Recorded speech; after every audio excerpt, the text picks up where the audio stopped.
Oke, shalom, selamat pagi teman-teman semua.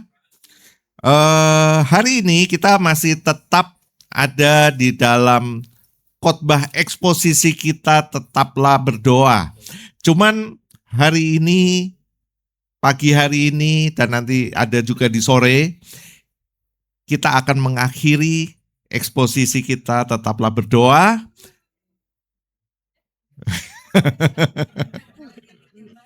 Seneng banget berdoa ya. Bagus. Kita akan akhiri minggu ini. Minggu depan kita akan ada seminar, kita akan ada youth course bersama Pak Joy Manik. Hari Minggu kita juga akan dilayani pagi dan sore oleh Pak Joy Manik juga.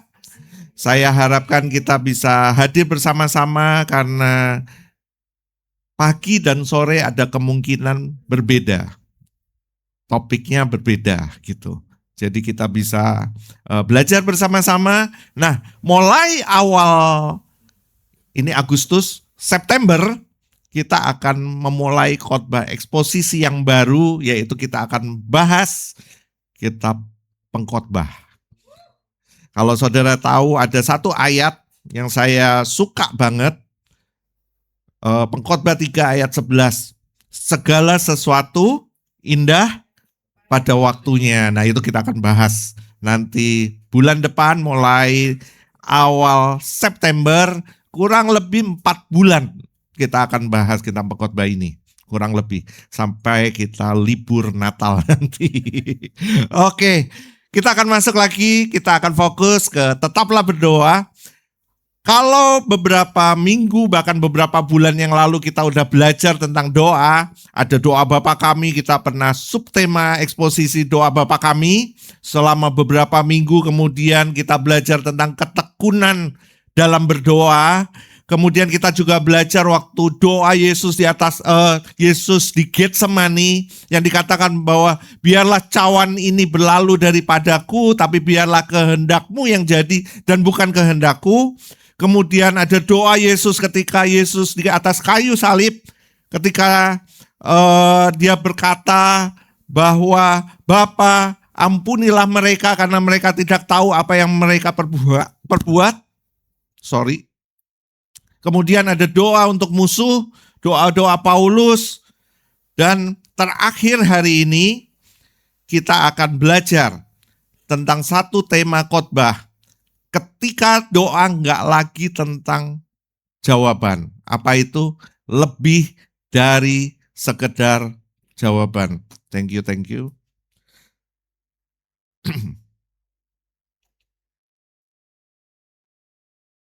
Saya baru sembuh dari flu, teman-teman. Jadi agak gimana gitu. Untung udah sembuh. Oke. Judul hari ini lebih dari sekedar jawaban. Nah, idenya seperti ini. Kita udah belajar beberapa minggu, beberapa bulan ini bahwa tujuan doa bukan membuat Tuhan menjadi alat untuk memenuhi keinginan kita. Setuju? Tetapi membuat hati kita semakin puas di dalam Dia. Sebab kebutuhan terbesar kita bukan sesuatu yang bisa Tuhan berikan, tapi kebutuhan terbesar kita adalah siapa? Tuhan itu sendiri. Nah, selama beberapa minggu, beberapa bulan kita bahas tentang hal ini. Hari ini saya akan masuk di dalam Roma 8 ayat 26 sampai 28. Roma 8 ayat 26 sampai 28. Saya akan bacakan untuk kita semua. Roma 8 ayat 26 sampai 28. Demikian juga Roh membantu kita dalam kelemahan kita, sebab kita tidak tahu bagaimana sebenarnya harus berdoa. Tetapi Roh sendiri berdoa untuk kita kepada Allah dengan keluhan-keluhan yang gak terucapkan. Dan Allah yang menyelidiki hati nurani mengetahui maksud Roh itu, yaitu bahwa Ia sesuai dengan kehendak Allah berdoa untuk orang-orang kudus. Ayat 28, kita tahu sekarang bahwa Allah turut bekerja dalam segala sesuatu untuk mendatangkan kebaikan bagi mereka yang mengasihi Dia, yaitu bagi mereka yang dipanggil sesuai dengan rencana Allah. Nah, Roma 8 ayat 28 ini banyak banget saya jumpai di status Instagram gitu ya. Roma 8 ayat 28. Tapi nggak tahu sebenarnya ngerti nggak sih arti sebenarnya gitu. Nah, kita akan belajar pagi hari ini. Kita akan belajar gini, pernah nggak, ini ada satu pertanyaan, pernah nggak kita nggak tahu kita ini mesti doa apa? Bahkan kita nggak ngerti, mungkin saking banyaknya masalah, saking banyaknya halangan, rintangan di dalam kita melakukan sesuatu, bahkan kita nggak ngerti kita mesti doa apa. Mungkin udah habis kata-kata dalam berdoa, mungkin, sehingga kita nggak ngerti kita mesti berdoa apa. Ada masanya kita bisa berdoa, Tuhan sembuhkan saya Tuhan. Sembuhkan dia Tuhan. Ada kalanya kita berdoa, Tuhan buka jalan gitu kan. Tuhan pulihkan pernikahan saya. Tuhan pulihkan keadaan keluarga saya. Tuhan pulihkan pekerjaan saya. Tuhan kapan masalah ini selesai. Nah, kita masih bisa berkata-kata. Tapi mungkin ada satu fase di dalam hidup yang lebih berat, bukan ketika kita nggak mendapatkan jawaban doa, tapi ketika kita sampai pada satu titik, Tuhan, saya bahkan sudah nggak tahu lagi harus berdoa apa.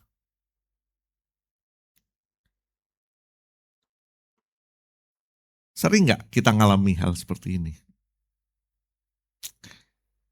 Kita kadang-kadang kita berpikir gini, Tuhan kok gue gini banget sih ya Tuhan. Tuhan, gue lagi kena kutuk apa sih Tuhan kok sampai kayak gini sih? Gitu. Kadang-kadang kita berpikir seperti itu. Padahal itu bukan kutuk, teman-teman. Kita yang bilang itu kutuk, padahal itu bukan kutuk.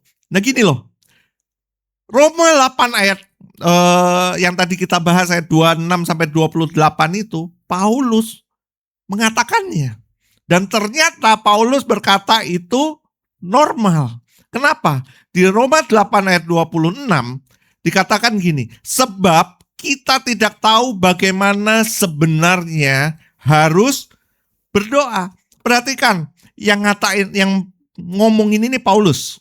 Gitu. Yang ngomong ini Paulus. Nah, Paulus ini bukan orang Kristen baru kemarin sore gitu ya. Bukan. Paulus ini juga bukan orang yang baru sekali dua kali datang gereja. Bukan gitu. Ini Paulus. Paulus ini rasul yang besar. Paulus ini penulis surat-surat di dalam perjanjian baru. Paulus ini orang yang begitu sangat mengenal Tuhan. Tapi Paulus berani mengakui bahwa ada saatnya bahwa kita nggak tahu bagaimana kita harus berdoa. Paulus mengakui itu. Dan ini sebenarnya ini sangat melegakan buat setiap kita, teman-teman. Kenapa? Karena ternyata kedewasaan rohani bukan berarti saya selalu tahu Tuhan sedang melakukan apa. Kadang justru kedewasaan rohani adalah kemampuan berkata bahwa saya nggak mengerti apa yang Tuhan sedang lakukan. Tapi saya tahu siapa Tuhan yang sedang memegang hidup saya. Seringkali kan di dalam kekristenan gini, kita sebenarnya nggak tahu tapi kita sok tahu. Gitu kan. Kadang-kadang kita klaim gitu kan. Saya klaim atau Tuhan berkata, ya gitu kan. Tuhan berkata minggu depan kamu akan dapat berkat yang besar gitu, misalnya gitu. Maka itu jangan lupa minggu ini persembahan gitu. Ada embel-embelnya gitu.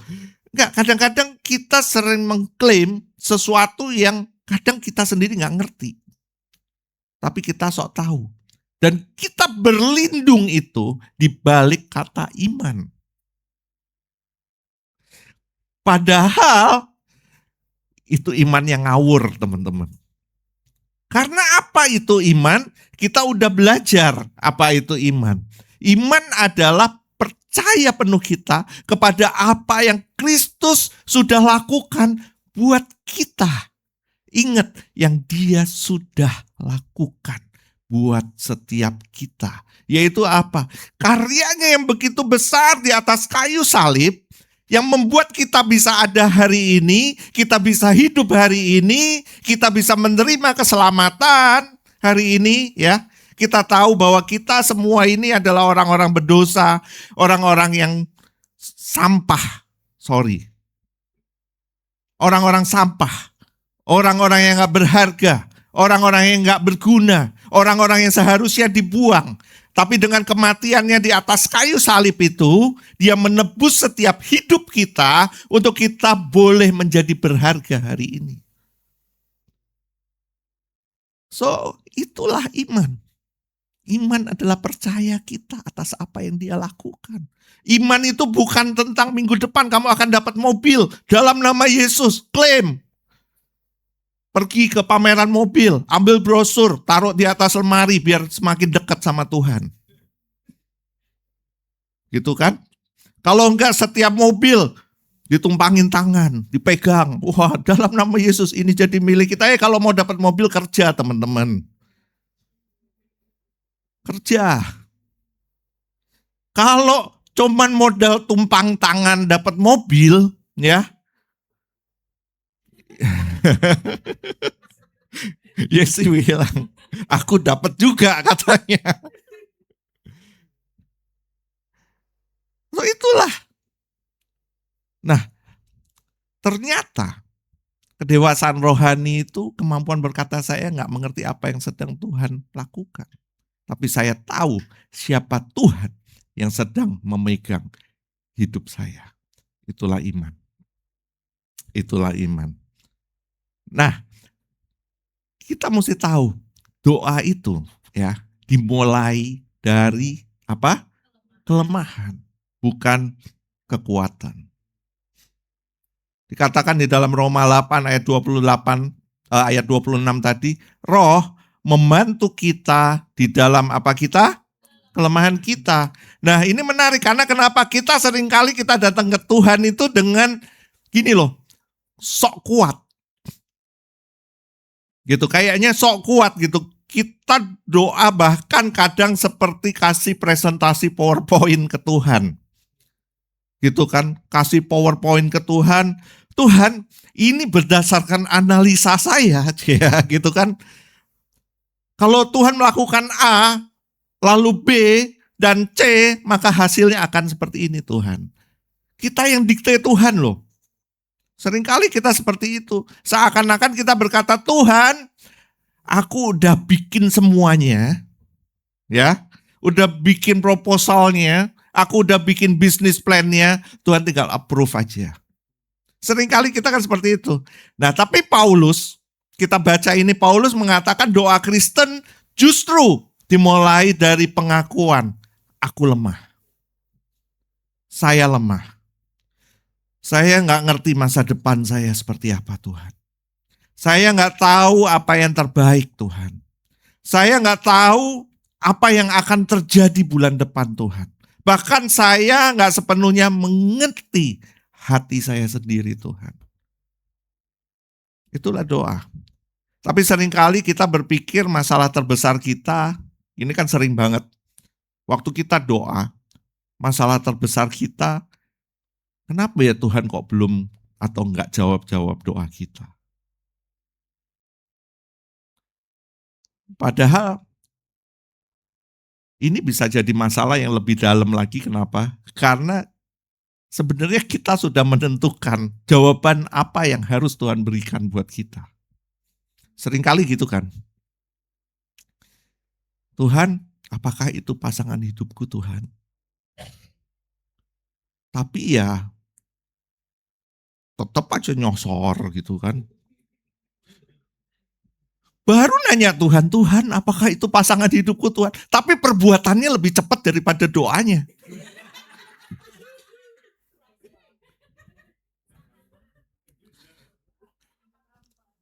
Tuhan, apakah ini bisnis yang harus aku jalani Tuhan? Baru doa, udah ngutang buat bisnis itu. Jadi kadang-kadang ya kita itu menyodorkan proposal dan Tuhan harus approve. Terus waktu nggak di approve, waktu nggak dikasih jawaban, Tuhan kenapa kau nggak jawab doaku Tuhan? Tuhan kenapa kau gini banget sih Tuhan? Seringkali kita kan gitu. Karena kita sudah menentukan jawaban apa yang harus Tuhan berikan buat setiap kita. Kita ngomong Tuhan gitu kan tiap minggu, Tuhan biar kehendak-Mu yang jadi Tuhan. Gitu. Tapi dalam hati, asal kehendak-Mu sama dengan kehendak-Ku Tuhan. Kan simpelnya kayak gitu. So, inilah sebabnya doa itu seperti yang kita udah belajar beberapa minggu yang lalu. Doa itu sebenarnya membongkar hati setiap kita. Nah, doa yang paling jujur bukan memperlihatkan seberapa besar iman kita, tetapi memperlihatkan apa yang sebenarnya paling kita cintai. Karena itu perhatiin doa kita. Kita perhatiin deh doa-doa kita. Apa yang paling sering kita minta? Gitu kan? Apakah itu kenyamanan? Apakah berhala kontrol ataukah penerimaan? Apa kesuksesan gitu kan? Atau keamanan? Gini, nggak salah untuk meminta itu nggak salah, gitu ya. Tapi pertanyaannya gini, kalau Tuhan nggak kasih itu, apakah Dia masih cukup buat kita? Pertanyaannya itu. Nggak salah kita mau minta itu. Tapi perkataan yang kita selalu teriak-teriak, Christ is enough for me. Tuhan selalu cukup buat aku. Nah, waktu apa yang kita minta itu nggak dikasih, apakah tetap masih Christ is enough for me? Itu pertanyaannya. So, doa bukan alat untuk mengontrol Tuhan. Coba katakan bersama-sama, doa bukan alat untuk mengontrol Tuhan. Biar ini kita semua ingat gitu. Karena kita semua di tempat ini tukang kontrol. Gitu. Waktu saya ngomong ini sama. Saya juga tukang kontrol. So saya percaya tempat ini semua tukang kontrol juga, gitu kan? Nah, di sini banyak konsep doa yang modern sebenarnya jadi problematis gini maksudnya. Tanpa sadar kita memperlakukan doa itu seperti transaksi. Gitu loh. Saya berdoa, maka Tuhan bekerja. Saya puasa, maka Tuhan buka jalan. Saya deklarasi, maka keadaan akan berubah. Gitu kan? Saya deklarasi, maka keadaan akan berubah. Saya memberi persembahan, maka Tuhan akan memberkati berlipat-lipat kali ganda. Wih. Kayak ini, investasi bodong gitu. Gitu kan? Kamu kasih berapa? Tuhan, kamu kasih berapa? Berapa yang kamu dapat gitu kan? Akhirnya Tuhan seperti mesin vending rohani, vending mesin. Kenapa? Masukin iman, tambahin ayat, keluarnya berkat, gitu kan? Kayak mesin vending gitu kan? Tapi gini, ternyata Injil itu membalik semuanya. Doa bukan cara manusia mengontrol Allah. Tapi doa adalah cara Allah membentuk manusia. Inilah doa. Karena kalau doa adalah alat untuk mengontrol Allah, maka sebenarnya siapa Tuhan? Siapa Allah? Atau kita jangan-jangan Allahnya. Atau jangan-jangan Tuhannya itu kita. Gitu kan. Nah, kita ingat waktu di Taman Getsemani, ya, kan Yesus berdoa. Dia bilang, ya Bapakku, jikalau engkau mau, ambillah cawan ini daripadaku. Tetapi bukan kehendakku, biarlah kehendakmu yang terjadi. So Yesus gak menyangkal keinginannya. Ya, sekali lagi, Yesus gak menyangkal keinginannya. Kenapa? Karena dia berkata, ambillah cawan ini. Itu doa yang jujur. Kalau gini, ambillah cawan ini daripadaku. Tapi Yesus gak berhenti di sana. Yesus berkata, namun bukan kehendakku. So iman bukan berkata gini, saya yakin Tuhan akan memberikan apa yang saya minta. Sering ya kita belajar iman seperti itu ya. Kalau udah beriman, saya yakin Tuhan pasti akan berikan yang saya minta. Hati kita ini udah rusak teman-teman karena dosa. Manusia ini udah hancur karena dosa. So apa yang kita inginkan itu pasti gak benar karena dosa.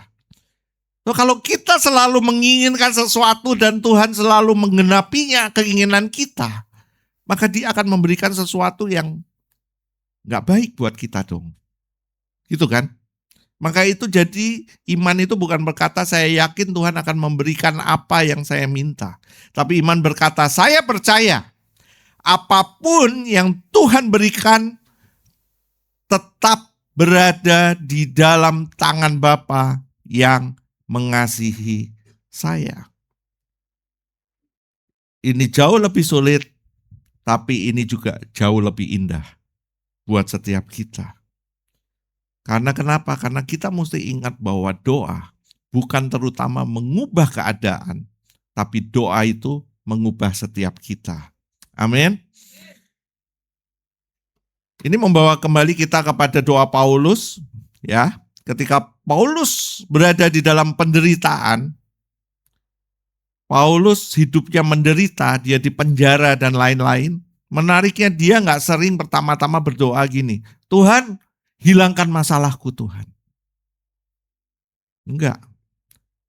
Tapi Paulus selalu berdoa gini, kuatkan manusia batiniah mereka. Gitu kan. Padahal Paulus yang lagi menderita. Paulus yang lagi butuh kekuatan. Tapi Paulus berdoa, kuatkan manusia batiniah mereka. Atau Paulus berdoa gini, bukakan mata hati mereka Tuhan. Atau Paulus berdoa gini, biarlah mereka lebih mengenal Kristus.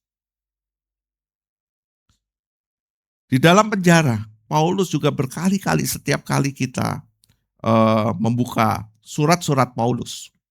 Paulus selalu memulai dengan kata-kata, aku berdoa buat mereka. Kenapa? Karena Paulus sangat memahami keadaan yang nyaman itu belum tentu menghasilkan hati yang serupa dengan Kristus. Tapi kita sebagai manusia, kita pengennya nyaman terus. Benar kan? Kenapa kamu cinta sama aku? Soalnya kamu nyaman. Gitu kan?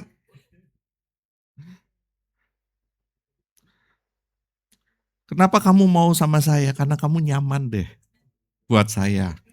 Widih. Baru pacaran sebulan. Nanti udah nikah 5 tahun. Coba itu nyaman apa? Bukan nyaman, nyam-nyam. Oke. Kadang kita kan berdoa gini, Tuhan ubah suami saya Tuhan gitu ya. Tuhan ubah istri saya gitu kan.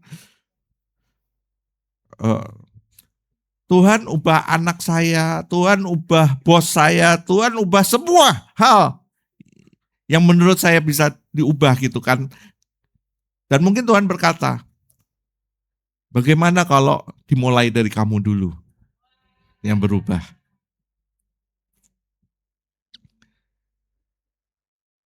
Kita sering memakai doa untuk meminta Tuhan mengubah keadaan. Sementara Tuhan memakai doa untuk mengubah kita. Karena tujuan akhir Allah bukan membuat kita hidup lebih nyaman, teman-teman. Sekali lagi, tujuan akhir Allah bukan membuat hidup kita lebih nyaman. Kalau buat teman-teman yang mencari kenyamanan terus, bertobatlah, gitu kan. Roma 8 ayat 29 dikatakan untuk menjadi serupa dengan gambaran anaknya. Inilah yang menjadi tujuannya sebenarnya, untuk kita menjadi serupa dengan gambaran anaknya. So bahkan ketika kita nggak bisa berdoa, Roh Kudus yang berdoa buat setiap kita. Roma 8 ayat 26 mengatakan gini, Roh sendiri berdoa untuk kita kepada Allah dengan keluhan-keluhan yang enggak terucapkan. Ini banyak yang terus bilang gini, oh Roh Kudus yang berdoa buat kita. Maka itu ada bahasa roh. Bukan gitu teman-teman. Enggak gitu. Karena ketika kita percaya, ketika kita sudah dipilih, ya, maka dikatakan bahwa Yesus berkata gini, aku ada di dalam Bapa, dan aku ada di dalam kamu, dan kamu ada di dalam aku. So setiap kita bisa percaya, kita bisa duduk di tempat ini, kita bisa mendengarkan firman Tuhan dan kita bisa mengerti, kita bisa bertobat. Ini semua karena pekerjaan Roh Kudus. Bukan pekerjaan, bukan kekuatan, bukan kepandaian kita. Tapi semua karena pekerjaan Roh Kudus. Banyak banget orang yang gini loh, yang hidupnya itu sebenarnya jauh dari Kristus. Mungkin gak pernah terbayangkan, kok aku hari ini bisa percaya sama dia. Tapi kenyataannya hari ini bisa ada di sini. Dan bisa percaya. Dan bisa menyerahkan hidupnya kepada Tuhan. Apakah itu kita? No. Itu Roh Kudus yang bekerja atas setiap kita. So ini bukan bicara tentang bahasa roh ya, sekali lagi. Bukan. Roh sendiri berdoa untuk kepada kita. Untuk kita kepada Allah dengan keluhan-keluhan yang gak terucapkan. Bayangkan ini. Banyak kali kita pengen doa tapi kita gak punya kalimat. Kita gak punya kata-kata, gak ada ayat yang kita ingat, ngeblank semuanya gitu ya. Bahkan mungkin gak ada kekuatan, gak ada energi untuk kita doa. Dan mungkin kita cuma bisa nangis saja. Terus kadang-kadang mungkin kita merasa gini, Tuhan, aku gagal berdoa Tuhan. Aku gagal berdoa.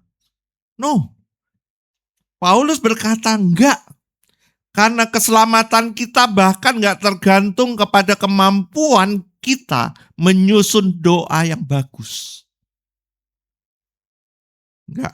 Roh Kudus sendiri yang akan menolong setiap kita. So, kita udah belajar kan di U-Class, ada materi ini.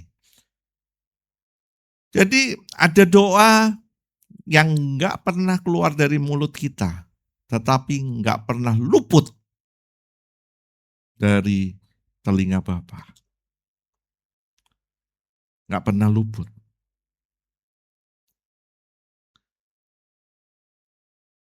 Nah, kemudian kalau kita lanjutkan, ada ayat yang sangat terkenal, ya, yang banyak banget di IG, masuk ke profile, kita tahu sekarang bahwa Allah turut bekerja dalam segala sesuatu untuk mendatangkan kebaikan. Gitu kan. Wih, ini ayat laku banget. Termasuk saya dulu taruh ini di dalam IG saya. Nggak tahu udah saya hapus atau belum. Tapi masih. Nggak apa-apa juga. Ini bagus. Tapi kan gini loh.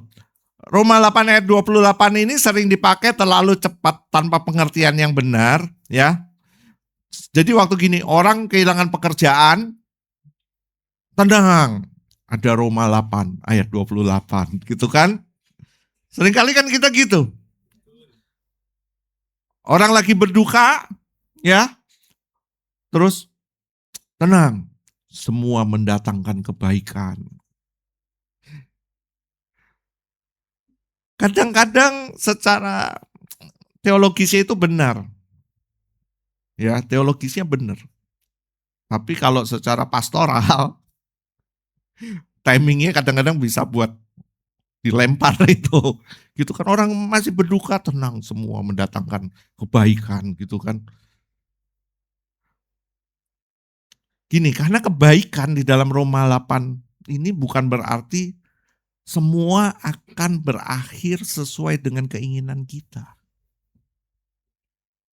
Sedangkan apa yang kita baca di sini, seringkali kita berpikir bahwa kebaikan itu adalah sesuai dengan keinginan kita. Padahal Roma 8 ayat 28 ini, kebaikan di sini bukan berakhir sesuai dengan keinginan kita. Yang berkata gini, bisnisku pasti kembali. Wih, gitu kan? Penyakitku pasti akan sembuh. Atau hubungan yang retak ini pasti akan dipulihkan. Atau masalah pasti akan selesai. Enggak gitu. Tapi apa? Ayat 29 menjelaskan itu. Menjadi serupa dengan gambaran anaknya. Ini maksudnya. Dengan kata lain,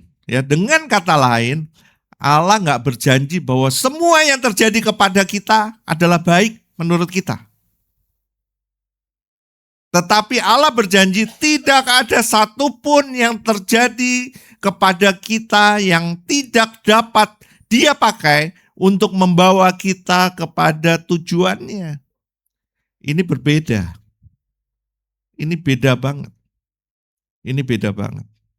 So kita mengerti bahwa baik menurut kita belum tentu itu baik menurut Tuhan. Karena baik menurut Tuhan itu apa? Menjadi serupa dengan anaknya. Menjadi serupa dengan Kristus. Itu baik menurut Tuhan.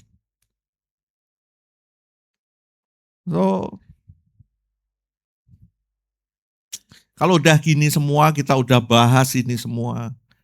Sekarang, kenapa kita berdoa? Pertanyaannya. Kenapa kita berdoa? Supaya sembuh? Boleh-boleh aja gitu kan. Supaya bisnis berkati? Boleh, gak apa-apa. Supaya keluarga dipulihkan, pelayanan berkembang? Boleh, gak ada yang masalah. Tapi kalau itu yang menjadi tujuan utama doa kita, berarti kita lagi mempergunakan Allah, memakai Allah untuk mendapatkan berkat Allah itu sendiri. Kita lagi pakai Dia.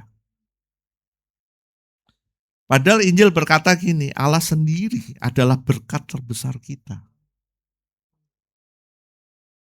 Timothy Keller sering bilang gini, menekankan bahwa Injil bukan terutama memberi kita hal-hal dari Allah, tetapi membawa kita kembali kepada Allah sendiri melalui Kristus.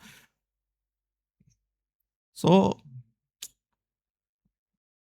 maka pertanyaan yang paling menakutkan, bukan bagaimana kalau Tuhan tidak menjawab doa saya. Tetapi bagaimana kalau Tuhan menjawab semua doa saya, tapi saya nggak semakin menginginkan Tuhan. Karena seringkali gini loh, karena kita udah set semua keinginan kita, ya.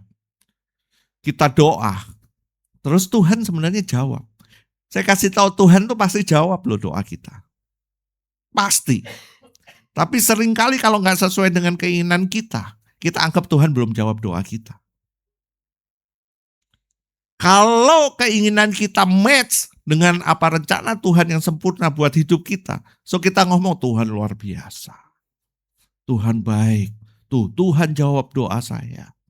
Tapi ketika kita berdoa, kita udah punya keinginan kita nggak sesuai dengan keinginan Tuhan. So kita akan bilang Tuhan belum jawab doa saya. Seringkali kita gitu. Kita bisa dapat rumah, kita bisa dapat kesehatan, kita bisa dapat pelayanan yang luar biasa. Ya, kita bisa dapat suara yang indah, bisa jago khotbah gitu kan, dapat bisnis yang besar, dapat gereja yang besar. Tapi buat apa itu semua kalau kita kehilangan kekaguman kita kepada Dia? So itu bukan kemenangan.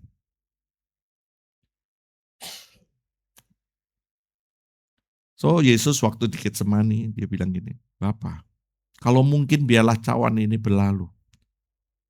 Yesus bilang gitu. Kalau mungkin biarlah cawan ini berlalu.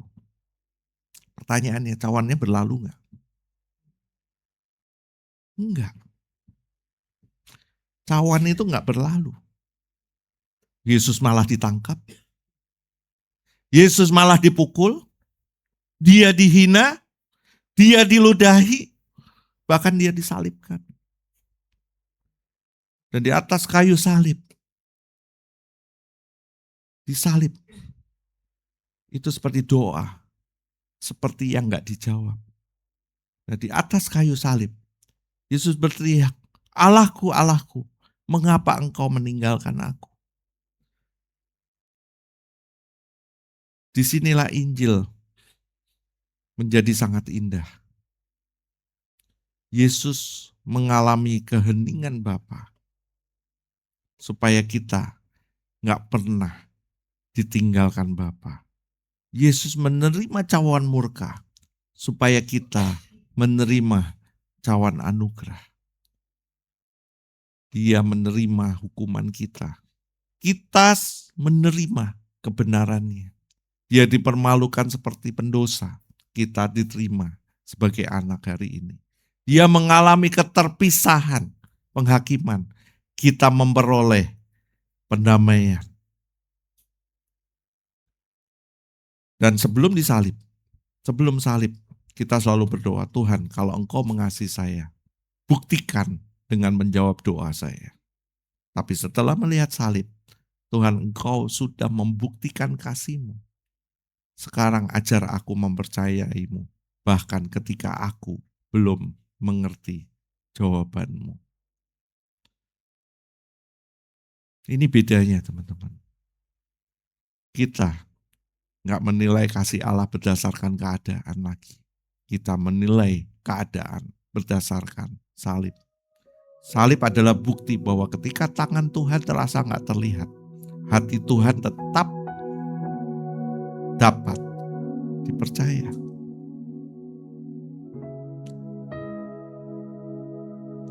So, kalau dulu kita berkata, Tuhan ubah keadaan saya. Sekarang kita bisa berdoa, Tuhan ubahlah keadaan saya. Tapi kalau belum, ubahlah saya di dalam keadaan ini.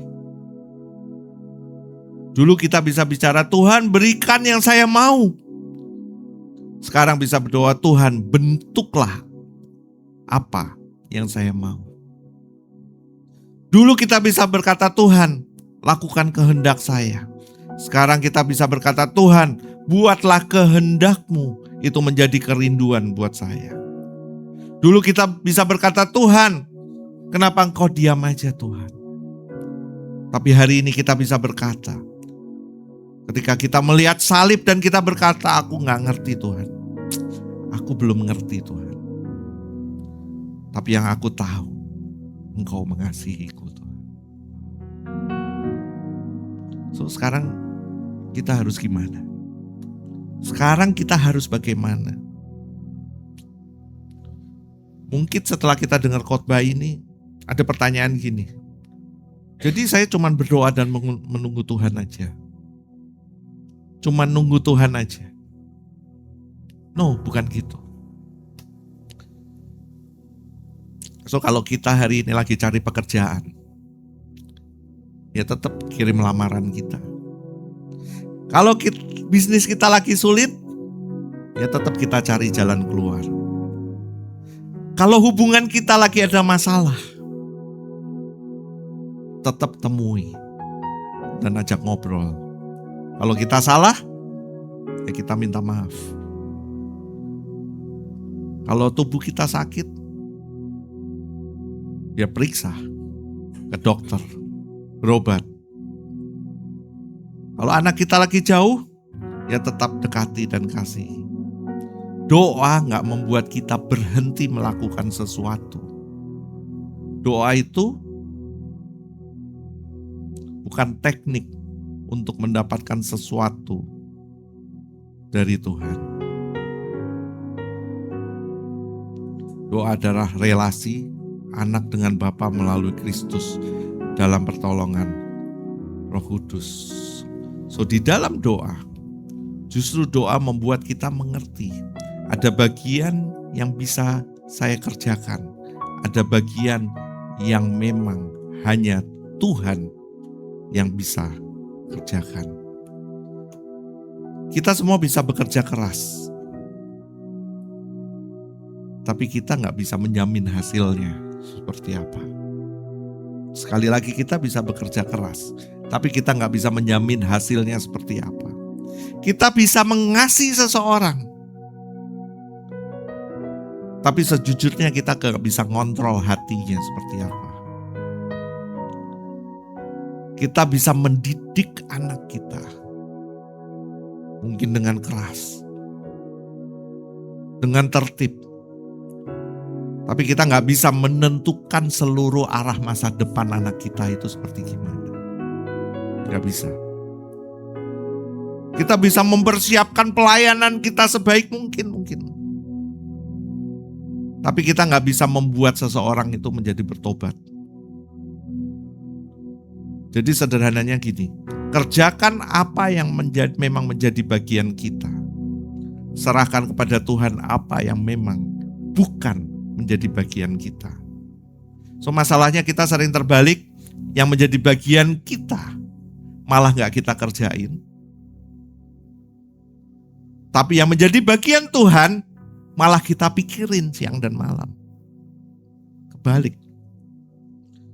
Makanya capek. Makanya burn out. Kita mencoba menjadi Tuhan atas segala sesuatu yang memang gak pernah bisa kita kontrol.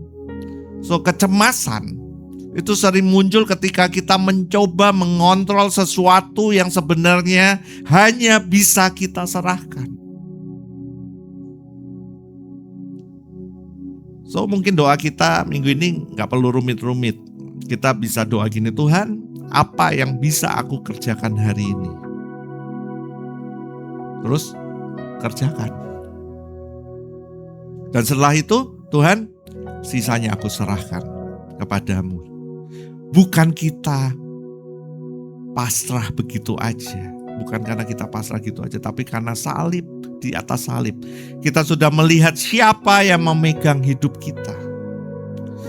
Kalau Allah memberikan anaknya bagi kita, kita boleh percaya bahwa bahkan ketika kita belum mengerti jalannya, kita akan tetap berada di dalam tangannya. So besok, tetap bangun pagi, tetap kerja, tetap mengasihi, tetap berdoa, tetap mencoba berbagai macam hal, tetap mengampuni, tetap melakukan hal-hal yang kita anggap benar. Tapi berhentilah mencoba mengontrol hasilnya. Karena seringkali kita ngontrol hasilnya gitu kan. Iman bukan berarti kita gak melakukan apa-apa loh. Iman adalah melakukan bagian kita lalu mempercayakan hasilnya itu kepada Tuhan. So ada pertanyaan refleksi. Kalau Tuhan mengambil semua yang selama ini menjadi isi doa kita, apakah Tuhan sendiri masih cukup bagi kita? Yuk kita jawab. Kita jawab. Tapi kabar baiknya, bahkan ketika iman kita lemah, teman-teman. Bahkan ketika iman kita lemah, bahkan ketika doa kita berantakan, bahkan ketika kita nggak tahu harus berkata-kata apa lagi, Roh Kudus menolong setiap kita. Kristus menjadi pengantara kita dan Bapa tetap memegang kita. Amin. So, kalau hari ini mungkin ada doa yang udah kita doakan lama banget. Mungkin udah bertahun-tahun tapi belum sembuh juga. Atau belum pulih juga. Atau belum berubah juga. Atau bahkan kita merasa belum ada jawaban juga. So, jangan berhenti berdoa. Tapi mungkin hari ini Tuhan sedang mengundang kita masuk ke doa yang lebih dalam lagi. Bukan hanya Tuhan berikan ini kepadaku, tapi Tuhan berikanlah dirimu kepadaku, Tuhan. Bukan hanya Tuhan ubah hidupku, tapi Tuhan ubahlah aku, Tuhan. Tuhan, aku tetap akan meminta apa yang aku rindukan. Tetapi lebih daripada mendapatkan apa yang aku minta, aku ingin semakin mengenal Engkau. Karena pada akhirnya jawaban terbesar dari doa kita bukan sebuah keadaan. Jawaban terbesar doa kita adalah Kristus itu sendiri. Dan ketika kita memiliki Kristus, kita mungkin belum memiliki semua yang kita inginkan. Tapi di dalam Dia, kita memiliki pribadi yang paling kita butuhkan. Doa yang dewasa itu bukan berhenti meminta Tuhan mengubah keadaan. Tapi doa yang dewasa mulai berkata, Tuhan, apapun yang Engkau lakukan dengan keadaan ini, jangan biarkan aku melewati semuanya tanpa semakin menyerupai Engkau. Terakhir, dulu saya berdoa supaya Tuhan mengubah cerita hidup saya. Tapi Injil mengajar saya berdoa, Tuhan, pakailah seluruh cerita hidup saya untuk mengubah saya semakin serupa dengan Kristus. Amin. Soli Deo Gloria. Yuk kita berdoa.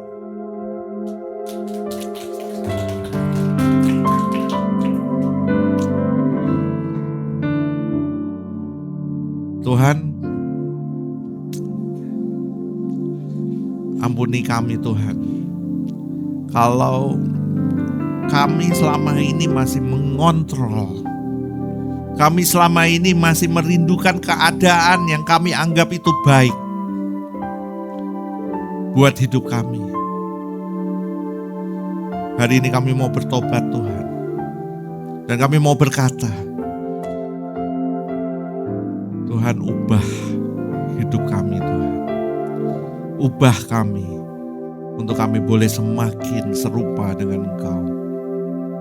Terima kasih Tuhan. Terima kasih Tuhan.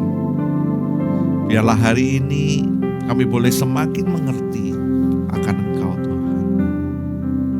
Dan kalau hari ini kami boleh mengakhiri eksposisi kami tentang doa, tetapi biarlah doa ini tetap menjadi jantung di dalam kehidupan kami. Biarlah doa ini boleh menjadi semakin kami mengenal akan Engkau. Terima kasih Tuhan. Kami serahkan hidup kami serahkan doa kami ke dalam tangan-Mu.